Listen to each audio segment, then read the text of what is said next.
Good afternoon, everybody. Loan Officer Chris Murs here.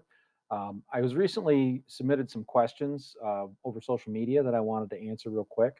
The first one was, how much does student loan debt factor into your ability to qualify for a mortgage? And that's an easy question to answer. So, student loans, I know almost everybody is right now on a deferment because of COVID, where it comes across as there's no payment due. That $0 payment we can't actually use for qualifying for a mortgage. So, per the Fannie Mae guidelines that came out several months ago, we use a half a percent of the balance of that loan. That gets added to your debt to income ratio.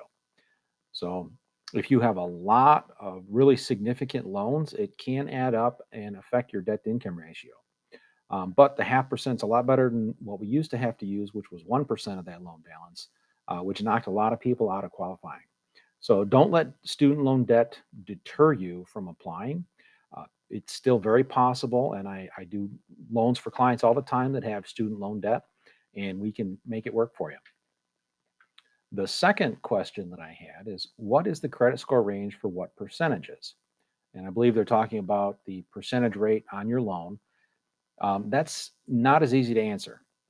And that is a multi pronged question. And the best answer I can give to you is it depends.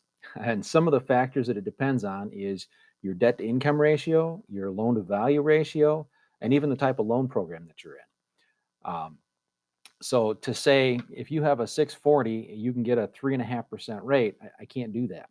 Um, your financial picture is like a puzzle. And until I get all the pieces to put together in that puzzle, I don't know exactly what the best rate is I can get or even what the best loan program is. And that all impacts that rate that you're going to ultimately get on your loan. Um, that being said, I do want to point out and put this out there for people. Um, this is one of the largest investments you'll make is purchasing a home, and I encourage everybody to shop around. So you may go to your local bank or credit union. You may use an online service, um, and they're gonna basically quote you a cost, but don't fall into the trap of shopping around and saying, "Hey, I went to XYZ company and they said I can get a rate that's 1.5% lower than the one you told me." Well, until they actually give you what's called a loan estimate, and that's a locked loan estimate where they've locked in that interest rate for you, and then they're bound by the terms of that loan estimate, it doesn't mean much. So, a lot of places, especially some of the online companies, will give you a cost estimate, and it says, here's what your closing costs are going to be, here's what your interest rate is going to be. But a lot of times it doesn't have all of the information, and it's not the actual rate that you end up getting. I try to be very transparent with what I do with my clients. And I am going to be very upfront with you and say, here's the best rate I can get you based on your specific financial situation. And the estimates that I give you, the cost estimates that I'm going to give you, are as close to the actual loan estimate and the locked loan estimate that I'm then bound by in your loan package.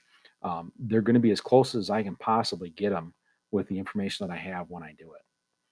So great questions. If you have any more, please reach out to me. You can put it on my social media.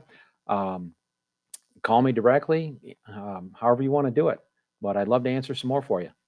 Thanks. Bye.